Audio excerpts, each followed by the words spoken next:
Hello, classmates. Welcome to International Microeconomics. Today we will begin to learn Chapter 10, the Euro. There are 7 sections in this chapter. Section 1, the ins and outs of the Eurozone. Section 2, the economics of the Euro. Section 3, the history of and the politicals of the Euro. Section 4, the European Central Bank. Section 5, the rules of the club. Section 6, the Eurozone in crisis, 2008 to 2013. Section 7, assessing the Euro. Today, we will discuss Section 1, the ins and outs of the Eurozone. We will focus on 2 questions. First, overview of Eurozone. Second, the difference between the European Union and the Eurozone. First, overview of Eurozone. In 1961, the economist Robert Mundell wrote a path-breaking paper discussing the idea of a currency union, also known as a currency union or monetary union, in which he considered the circumstance in which it might make economical sense for states or nations to replace their national monies with a single common currency. At that time, almost every country was a separate currency area, so Mundell, like many others, wondered whether his research was a hypothetical exercise of limited practical relevance. But almost 40 years later, on January 1, 1999, 11 nations in Europe joined together to form such a currency area, now known as the Euro area or Eurozone. Later that year, Mundell found himself the recipient of a Nobel Prize. The Eurozone has since expanded and continues to expand. By now, it comprises 19 of the 27 member states of the European Union. They use the notes and coins bearing the same name, euro, that have taken the places of former national currencies, such as francs, marks, and so on. The euro remains one of the boldest experiments in the history of the international monetary system. It's a new currency that is used by more than 340 million people in one of the world's most prosperous economical regions. The euro is having enormous economical impacts that will be felt for many years to come.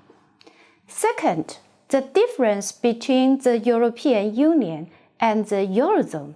Before we begin our discussion of the euro, we need to familiarize ourselves with the European Union and the Eurozone. Way back at the start of the euro project, policymakers imagined that the euro would end up as a single currency of all the member states of the European Union, EU. The EU is a mainly economic but increasingly political union of countries that is in the process of extending across the geographical boundaries of Europe.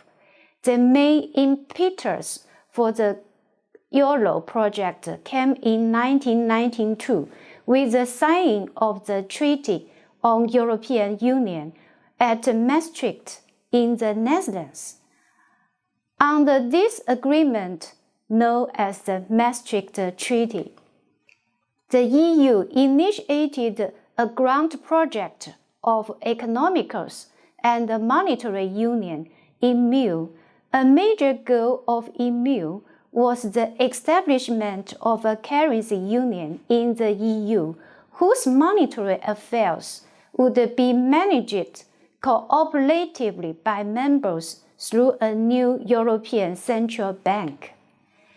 The map in Figure 1 shows the state of play at the time of in mid-2021, indicating which countries are in the European Union, which EU members are in the Eurozone or the exchange rate mechanism ERM, and the potential future EU entrants. The map also depicts some of the EU's main political and monetary assignments. The map also depicts some of the EU's main political and monetary alignments. The two are not the same. Different countries choose to participate in different aspects of economic and monetary integration, a curious feature of the EU project, known as variable geometry. As of 2021, the EU comprised 27 countries. The 6 oldest members were the original founders. Of the 13 new list members, 10 had joined as part of a major enlargement in 2004. Romania and Bulgaria later joined in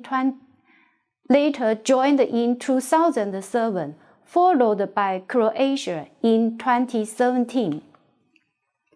6 more official candidate countries were formally seeking to join the EU: Albania, Iceland, Macedonia, Montenegro, Serbia, and Turkey. One country, the United Kingdom, left the EU in 2020. A country can be in the EU but not in the Eurozone. It's important to remember who's in and who's out. In 1999, just 3 of 15 EU members optioned to stay out of the Eurozone and keep their national currencies. These out countries were Denmark, Sweden, and the United Kingdom. The other 12 all went in by 2001. From then until 2013, a total of 13 new entrants joined the EU, with all of them initially out of the Euro.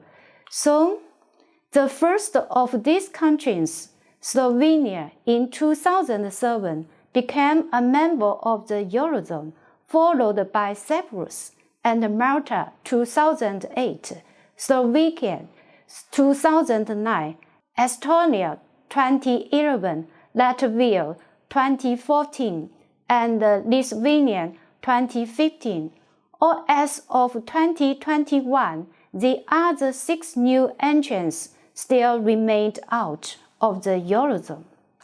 Most of the outs want to be in, and the official procedure to join the Eurozone requires that those who wish to get in must first peg their exchange rates to the euro in a system known as the exchange rate mechanism for at least 2 years, and must also satisfy certain other qualifications criteria.